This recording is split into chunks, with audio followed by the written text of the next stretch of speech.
Yamanyi bwanje oganja kujja nteeke mwanda we yaze yali tawangulwangaho bali bagamba boolere ekintu ekibatawanya mu ggwanga muno kiri eki era munabata mukikozeeko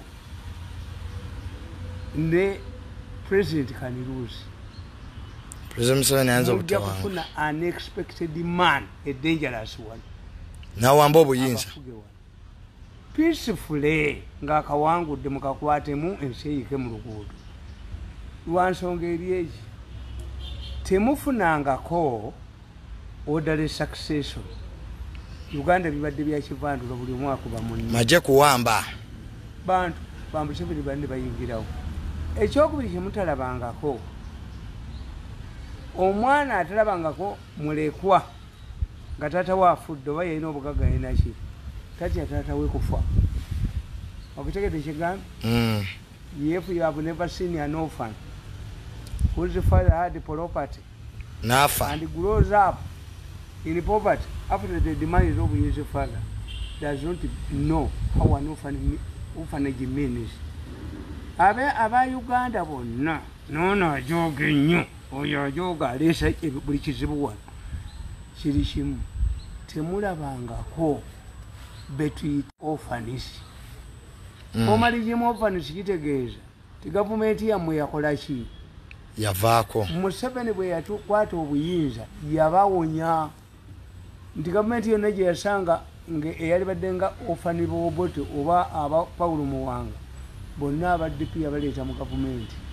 Semwogerere was a Minister of Internal Affairs. Agula awoli local government. Pitandi Sali was a minister. Johasi Mayanja Ankanji yamuwa mini bonna. Kati from Uganda tulabangako orphanage.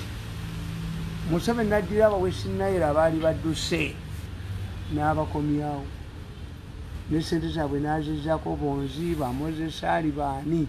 Moses Ali arrived at Entebbe International Airport ng'ali mu nnyonyi ne bamuwaleka Victoria Hotel n'amajeege ne bagamba nti yali pulezidenti wa Pakistan Zulu Haq yali amanyi Moses Ali n'abuma yanyi.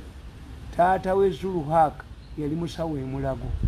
Amini bw'abagoba eyanga Zulu Haq joined the army n'afuuka jeno n'afuuka Pakistan.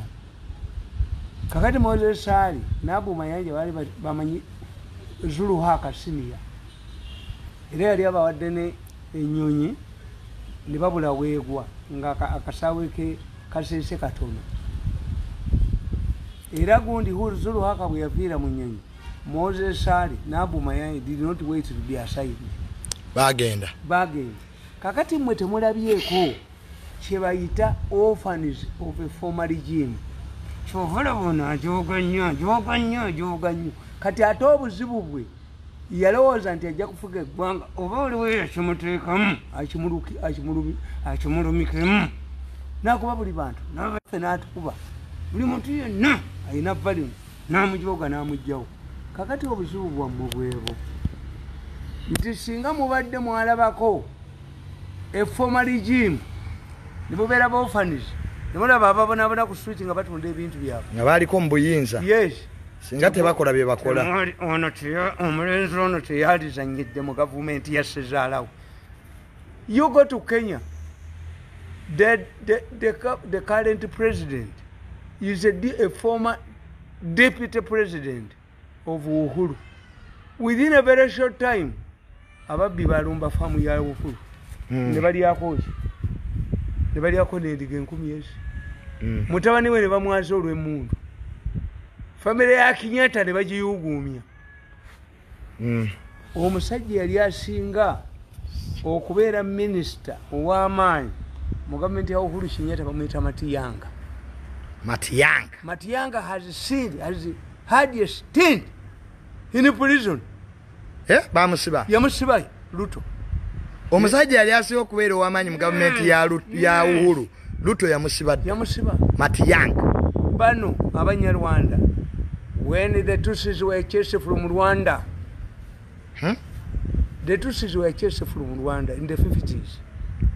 nibatuuke nibabagamba nti mu abanyarwanda abatuusi muli 15%. Every allocation mu ssomero oludda wa 15%. By the time they all broke out, waliwo omusajja omutuusi jeno omu ku high command ng'aweza emyaka 8 sinayo. Kati abahutu ne beetema Habyarimana agasa n'atema mu bakutu.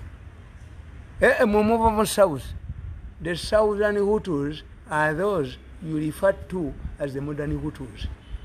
When the war broke out, bangamba intelligence embassy ya Rwanda. N'olutalo lw'e Rwanda walulimu. Nnyo, ambassador wa Rwanda yajje wange n'emmotoka ye ne bagikwatirayo.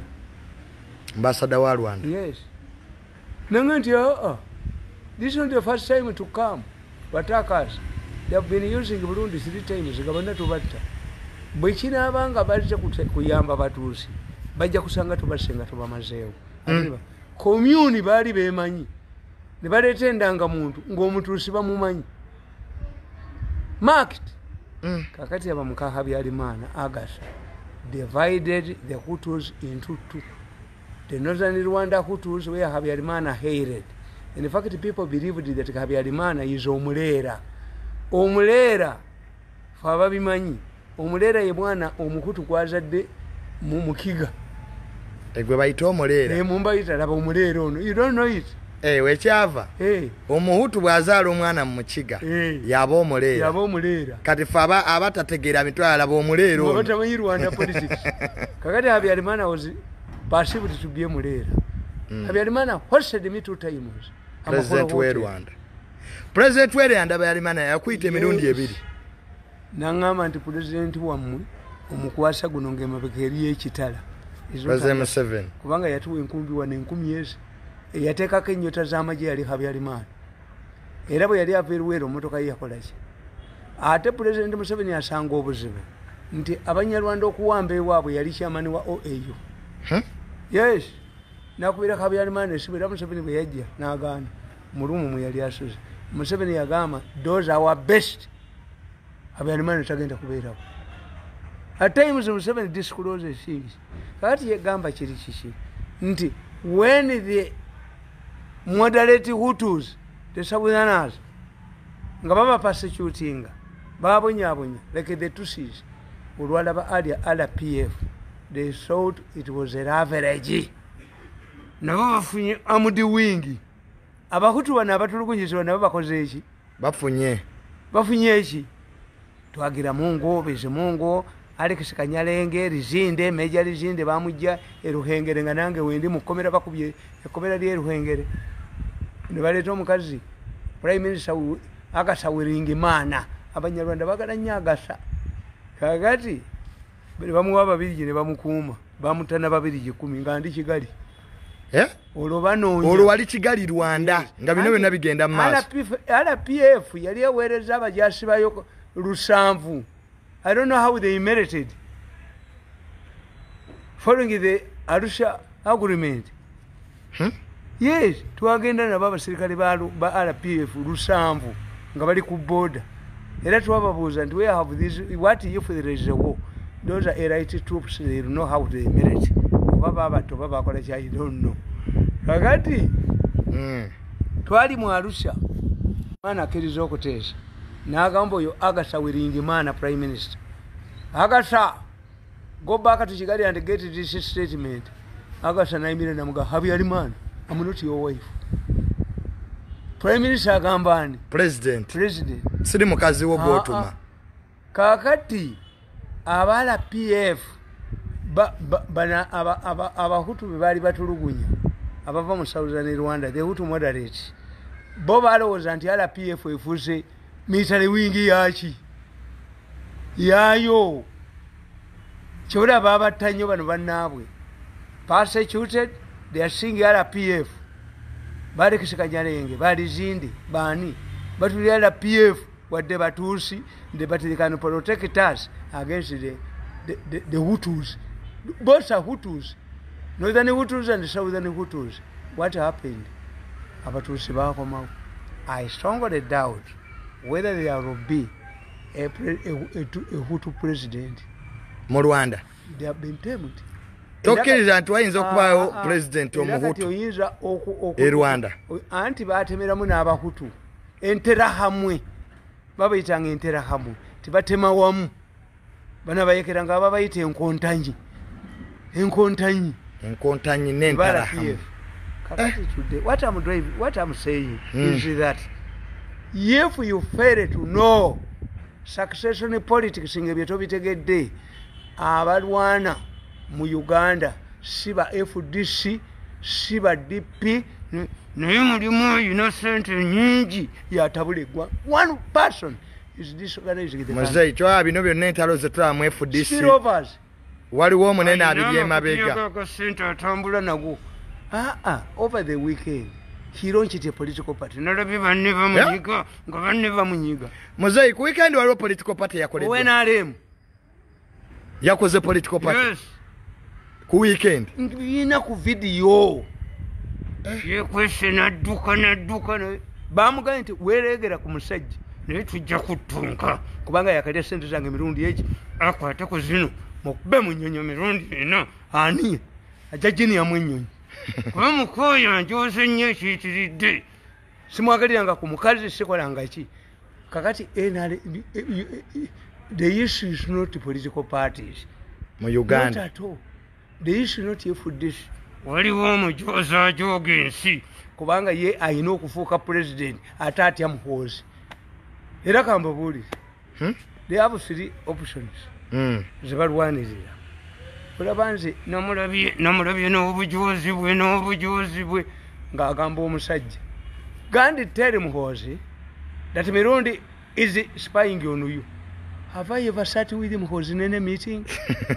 Am I anina sako mpezi mwenda ne balamu bewakalaba muhoozi na musangawo. Do you know that I've never talked to Muhoozi directly 1-to-1? Does Muhoozi give me money? How can I spy on Muhoozi? She must his program MK is ideology. It is not ideology. Have you spread your ideology? Kati mzee kyogamba nti byonna bye twaba mu Uganda FDC okulwanagana muntu omu yekka yabisupportinga naye ng'alimu NRM ye kyayagala okugamba kintu kimu ng'alina ssente empiki ayagala tuddire ayagala Museveni alemereko sigaleko ku bukulembeze kubanga ye mwalira ne bamuwa billions n'ajoga ensi yonna n'agijoga n'aginiyako n'aginyalako tayagala Muhoozi taking power. When this man takes power is an amateur bwagamba he will be overthrown and we shall run away. Ate gwajoza ensi yonna gojjayo omutwe gujjeeyo mulezi kubako baddoke oyo yekka yatabula eggwanga kati ye tayagala Muhoozi akwate bukulembeze ayagala president asigaleko asidire Muhoozi solo Muhoozi president after 2030. Mommy has told me I should wait until eggwanga liryo ayagala 230 ojoga abantu mu mutwe gwe wajja kuwasa nakufuera wa president. Obukulembeze si bwa mpaka, obukulembeze bwa mukisa lak bwoba tulina mukisa n'ejjoogo lyo abantu bosooniyako nonyalako nonyala n'okuba buli muntu tojja bufuna kakati etimijivu yaniriza example the Kenyan example nti abakikuyu berwanyisa bokka Kinyatta yali ava Kiyambu nga Njonja ava Kiyambu nga Kiba kyava Nyeri era nga Abanyarwanda byotunyumeze Northern Rwanda naki ne Southern Hutus but Moi vice president. These people humiliated Moi. Ngono bwayagala okujoga gundi Muhoozi n'ajoga ensi yonna neefuula omugezi n'avaayo ye alina ideology eruddawa business kiri okoze etali sustained by government n'akwata biliyoni ze n'adduka n'ajoga ensi n'adduka ekiziko kati kyogerereko batutta yagaye nti ajja kunzita mukuba obutambi yagambye agenda kutta omulabe bwadduka ne galubindize akigezeeko alabe bamube bamuttire wano yagambye agenda kutta anti wotegerera amaanyi gange obanga Muhoozi anjagala Museveni ampa security ate ndi supporter wa Bobi Wine oyo wamujjawo why should everybody run towards me nga jeno Muhoozi akwagala president Museveni akwa security ate obeera otya supporter Bobi ndi supporter wa Bobi Wine. Can it happen? It can't happen. Yes, if it happens, omanyi balina kye batamanyi. Omupaka si woba house boy. Mukazi wo. You are diminishing your wife and the house boy. And the family. A house boy yafuna maanyi. Kakati ngamba. Gwi. N'omutwe gwe. Tindi mwageze. Nali byabikola mbo ndi mwageze bambabazi. Kubanga yina sente zange za blocking. Kuluno zi blocking enko baby kumwenda munyonyo nkuniye semu. Ojja kutegeera onveeko. Kakati Kenya bwekyali. Kenya abakikuyu beete mamu. Ne bajoga buli muntu yenna. Kakati bwe batuuka Kinyata okufa. Njonjo yali atone jene. To speculate about kibachi about Kinyata's life is treason. Kenya teka balisa. Yawese emyaka 9 n'okusoba. Nabeera Sinayiro. Linda ko muze. Okwogera ku myaka ja Kinyata. Was treasonable maisha. Nge Kenya bakusiba. Yali abize myaka 9. Ngatategeera. Era gundi. Kinyata naye n'abagamba. Munasema muyuko nyuma yangu. Munafanya nini nyuma yangu? Yuko basiazi. Sema tuko pamoja. Yawere ekyokumugamba nti bali mabegawo. Bino bimusoma ku Museveni nti sebo tuli mabegawo. Yababuuza, kwa nini munasema muliko nyuma yangu? Oga sebo tuli mabegawo president. Munafanya nini mu nyuma yangu? Ngaita byagala. Bambera batema. Bamusiyaga. Yagamba bamusiyaga. Boyogera nti okumanya ali Sinayiro. Nalio kagamba munasema Kinyata ni mgonjwa. Kinyata ni mzee. Uliza mama ngina yuko wapi? Ngaita mukazi we kulale. Ayogera nti omusajja akyali mwenguvu. Akyaduka kyenda. Ngatete ina dekali ya kikoja Chimbowa. President Kinyata yaitanga mama ngina kulale. Ajaya baba na Kenya ati akyasobola ku myaka 9. Banasema Kinyata mgonjwa. Kinyata mzee. Mama ngina yuko wapi? Ambia huko. Ekitegeza yali musajja mushi. Kakati Kinyata bwakula. Muyinga yali ku vai. Babo nyabonya moyi. Nga vice. Gendo soma akatabo. Wali omusajja mbuyiko yinange ngafaanana nono. Mbuyiko yinange najoga ensi yonna naginyako naginyalako kuba yali mugagga. Mbuyiko yinange yabonya moyi. One time muyaja yachikira Kinyata mu OAU 75. Amina amuganja kalosigale nkulambuze kejja village. Yentedekera ba commando abagende South Africa. When this man went back at Moi, his house was searched. Vice President, Minister of Internal Affairs. Moi. Nyumba ine bagisachi. Yes. Ngaba mojo. When Moi used to go to the Rift Valley, ewabu je bamuzala. Waliwo provincial commissioner yamukuba MP nga yise ku road block. Nga Vice President, Minister of Internal Affairs nga ne bendera kweri. Bamukuba MP. When Moi took power, that man is ran away. Koinange. Sigo wankuba. Abankuba bali balala. Moi yalina mukazi we yasooka okuwasa mu Kikuyu. Omusajja bamuyita Gesonguli mugagga nnyo. Namugagga omulunzi w'entegwe. Ofuke mukazi mu Kikuyu amazzi. Namumujjako. Namugulamu n'ekizimbe Lilian Towers mu Nairobi. Lilian Towers. Yes. Ngani abbula mu Moi. Oli yamubba. Gesonguli. Yabba muka Moi. Namubulamu ekizimbe mu Nairobi. Omulunzi w'ente weepangira otya ku mukazi omu Kikuyu. Uganda read the making of an African statesman.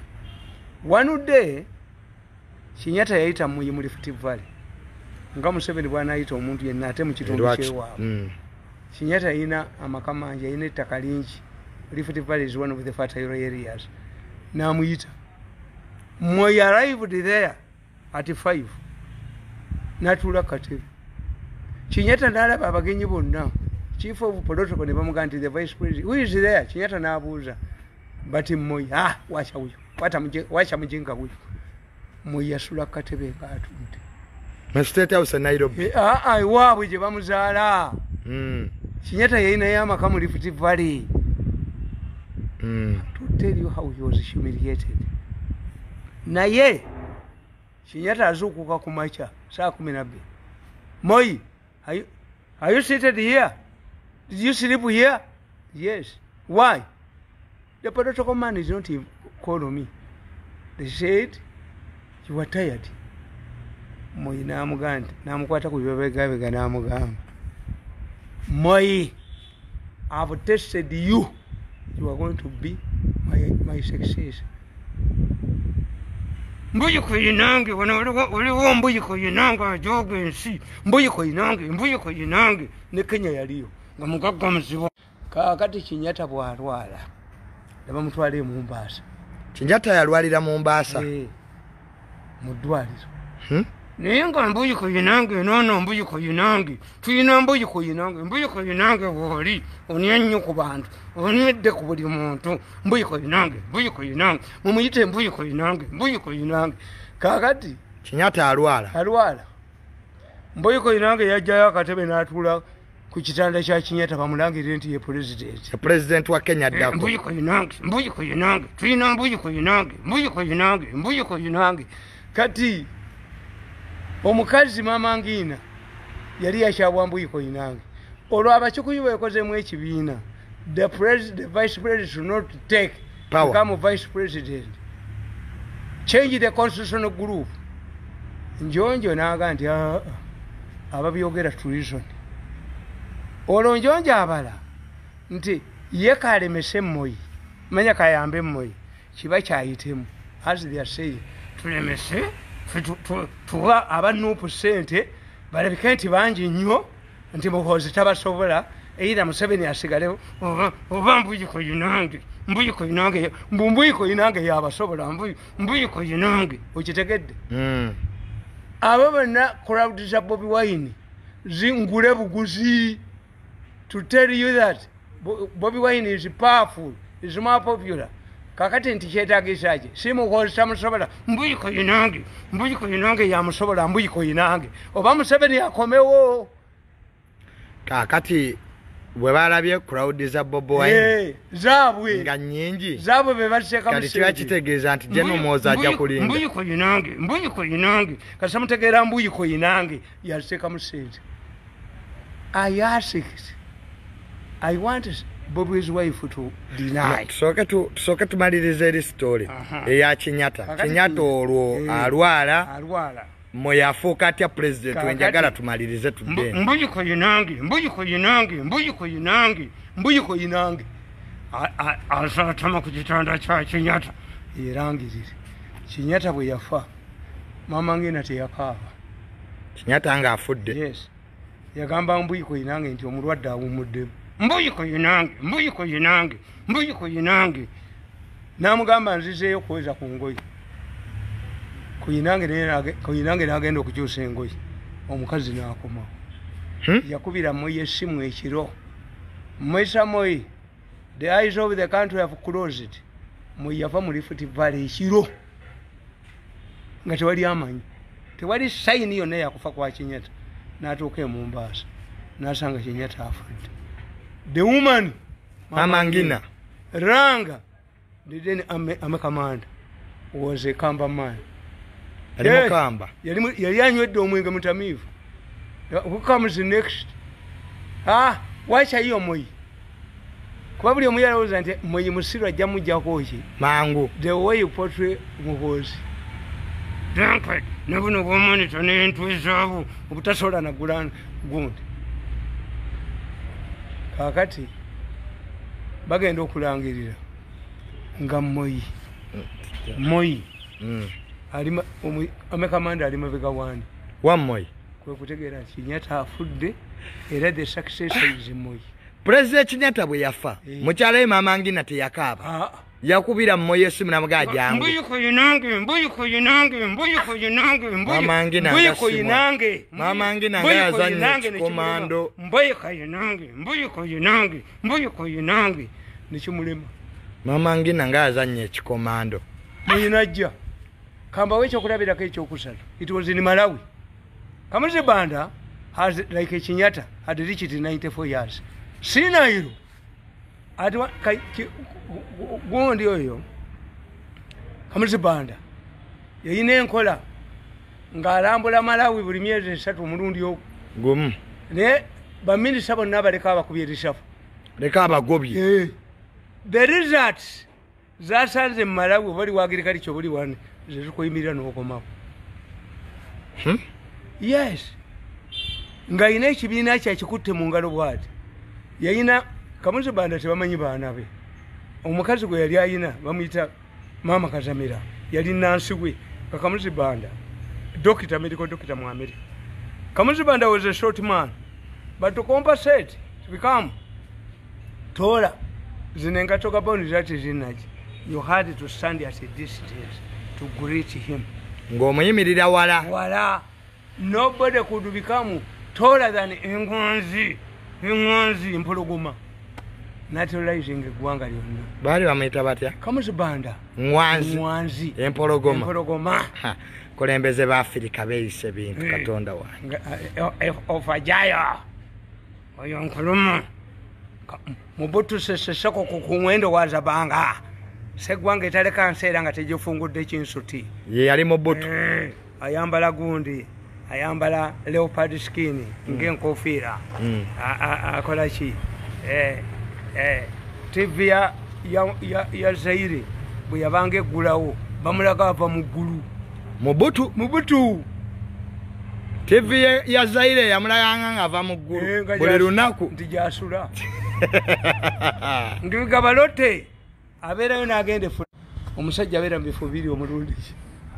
So endeko President Mubutu yavanga Zaire n'agenda France. Ne bagabeera mu bifo biri omulundi. Ne baga nti ne gabalote gyali ayuta musana. Nze bakulembeze ba Afrika nga beekoze bino. Ate gundi Sirasi, Emperor Sirasi. Wa Ethiopia. Yatambulanga n'ekibwa ekito ku mabega ne mu conferences nga tekiboggola. Mpologoma ya Yuda. Emperor Sirasi wa Ethiopia. Yatambulanga n'embwa ku kibegabega. Kibegabega ekibwa ekito. Naye nga teboggola. Mu conference ya African Union. Era Muteesa yagendayo. N'amalayo emyezi 6 bamutraininga mu mpologoma. Nagireeta nawe Mengo. Empologoma ya Muteesa. Kabaka Muteesa. Obugwako kwa voli mwenge embwa. Agirakira nekola mwezi. Empologoma bagijja Ethiopia. Yaggulawo yatomera akaji. Yali eri abaana ba Nasale. Omuzungu n'agiko Muteesa bamujja Makerere nga asoma history. N'agikuba amasasi n'agitta. Era olwamulaba n'ebwamabwe. Naye ng'obusirusiru obuli emengo obugwako gwembwa. Kabaka alinya ku ngobwati. Ekigo kiri oba empologoma kye basanyalasa ogiraba bwetunula ogiraba empologoma bano abalangira baba n'amaanyi ne bubeerawo obuwumba tuutu obufungula. Empologoma ya Kabaka Muteesa bwe yafa yali eri abaana ba Nassalo omuzungu n'agitta. Bayita Muteesa Makerere n'agikuba amasasi. Kabaka Muteesa yagitta mwenyewe. Anti olwamulaba n'ebwama yagenda bagimutrainingire. Up to today Erwali olubiri lwa Sirasi empologoma mweziri. Kale abaganda ne bagisanyalaza. Yagenda nga mu Ethiopia when I was accompanying him ng'asula mu lubiri omuli empologoma. President Museveni mwe yasulanga. Omuli empologoma ezo. Mu lubiri lwa Emperor Sirasi. Lion of Judah. Kakati ne batamu Kamuzi Banda ate nga yabakolera generation ejja. Kamuzi Banda anti baga nti emmere gyali wadde abantu agiwa mpologoma ze. Kyekyamutisa. Kakati revolutionaries kati Kamuzi Banda omukazi bamugamba tuteekewo omuntu omulala omusajja ali Sinayiro. Kamuzi Banda yagenda mu parliament abuuza banne mukwano gwange yabeera ngaawo yalagawa ng'amaze emyaka 10 ng'afudde mu parliament y'eggwanga. Kamuzi Banda yagera this man Sinayiro katajabe Mama Kazamira yamulemezaako kuba president. Agende mu kalulu bamukubirayo bakiri mu luzina abawangu. Why? Members of the first family, what are the catchment areas of a leader? Succession battle. In a political party, if you Ngatoyina Batadongo, Toyina Batango, Toyina Baba Brainy, nti tululi Chama cha Mapinduzi. Nyerere yalina abasajja baabo. Edward Sokoine ne Hamad Salim Ahmad yali Secretary General of African Union. Basajja ba Nyerere be bamanyi socialism. Uli yafiirayo politically. Salim Ahmad Salim. Edward Sokoine n'afiira muki mu accident Sokoine era ina Sokoine university kale nga tumaliriza muzeyi ketumalirize ku byawana e Uganda FDC katutegirekawa nti kikimu ono yabatabula sente ziva mu gavumenti mbuyiko yinange sente sumbu FDC ziva mu gavumenti ate ne mu gavumenti namwe mulimu abambuyiko yinange bate bamwagalira ko ddala mu family mbuyiko yinange wajja kubasa mukazi otwalira bwa kati kyo ati gavumenti erwana na gavumenti mu FDC factions zirwana kan abakubagana mu FDC tebali mu FDC nkugamba nti muka Bobi Wine yagenda ekiro n'asinkana abenaale Museveni yali abasindise oba bamupepeta bamupepete yali agendereyo ekiro Bobi Wine kan you allow your wife to go erashumeyo sente mukalubongo yafuna milioni 4.5 yagenda ekiro oba naye bamupepeta bamupepete naye wagamba nti sente bazigana muka Bobi Wine yagaana muka Bobi Wine yagaana sente n'agamba yayagala bwa first lady yagenda ekiro oba bamupepeta bamupepete ng'ekyekisuluma Bobi Wine lwaki omuzigo ogulinanya omuliro agenda ekiro yasinkana representative wa Museveni no mbuyiko yinange kakati bano ekibakoze obubi nti instead of uniting first family election tuli ku muhoozi bakize over naye bamukuba nnyo mbuyiko yinange tayinza kukkiriza mbuyiko yinange kakati mbuyiko yinange yabaleetedde obuzibu. The first choice must come from the first family. The second choice must come from their political party, a person to be marketed. Or a current president can market an opposition leader. Okay. Hey, kakati bane ekibakoze obubi, we are moving towards a dangerous situation. Bobi Wine ayina media nayenga kate sovu mbuyiko yinange era yateekamu abamonita sente yakolaki baali bakuba mukozi nga mbuyiko yinange yabiteekamu kakati if the first family has disagreed on who should be president ate nga bino byonna kati omuntu akwatidde president yenna myala wa muzeyi tova ku main yes otherwise nenamyalo baali bagenda kumuwamba nga batutteyo kalwebamba yabaali bamulwanisa kali ng'akakajjo ke kalwebamba with the chairman ajati namyalo baali bamulwanisa era kambuyiko yinange kalwebamba kambuyiko yinange kakati kankubuulire nga tumaliriza yes kakati mugenze mu situation gye mutasobola one omulamuzi yabadde teza kujja mugisu awuliriza emisango gy'omugisu ne balinnya mmotoka ne beeyagala abakubambuyiko yinange okudya balikwagole babagamba mugende mutukuze byono nti Birigwa yasooka kubeera anti-Lukwago faction yali tabaagala balukwago yafunye Birigwa mukukubira n'atuula ku ttaka Secretary General FDC chairman wa FDC Birigwa kati ali neba honorable Lukwago nakuba banandala n'entwe zaabwe. If the speaker rejected the changes concerning honorable Semuju kana kasajja kana kema okota nogere ekyo kaita nokulya embizaako ekifo kya munno omusiramu n'omuganda munno ekirwanira kati kaswadde kalidde embizi kati speaker Anita Amongi yagaana obakyusa. What does it mean? It means what you did is not legally backed. Tekiri mateeka kakati bo bano nondola mafami n'omutwe gwe teyakyalenge nga power za speaker muzeyi kakati bo bano honorable Semuju kye bakoze kiri mateeka ogoba bano. Yes is not illegal kubanga n'omulamuzi omugisu omumasaaba yakadde okusanyusa bamasaba banne yagambye temusobola kutuusa delegation conference. Why? Waliwo omusango ogwabawaabira ogenda okubeera keriyali bweginaaba 10 nagenda n'amawiiki ge basoma ki. How long does it take to file another case? Should the party be held at standstill because they are cases omulamuzi n'amawiiki ge bano abasajja kye bakoze kyadde kimu omulamuzi yaligambye there was an earlier delegation conference that elected the new office bearers. If we want challenge the other chief delegation conference n'amawigi ge kuba bakubira amasimu ate teyagambye who should hold a legal delegation conference ani alina obuyinza obwo yali secretary general n'amawigi ge kakati n'amawigi ge ekyogamba nti n'aleka Birigwa nga asobola yali disqualified Birigwa kubanga bano bakuba mbuyiko yinange government yemu bakuba mbuyiko yinange kakati today Omuganda n'ali ekifo. Let me tell you, Kampala mukadde is the legalized section by government. Bayita mufuti gwe bayita ani mubaye ne supreme mufuti ani asenze ekitiibwa mugenyi kyo w'amaanyi atagenda Kibuli tewali bonna bagenda ekibuli. Yes, to be recognized by government legally and to have people support nga Kibuli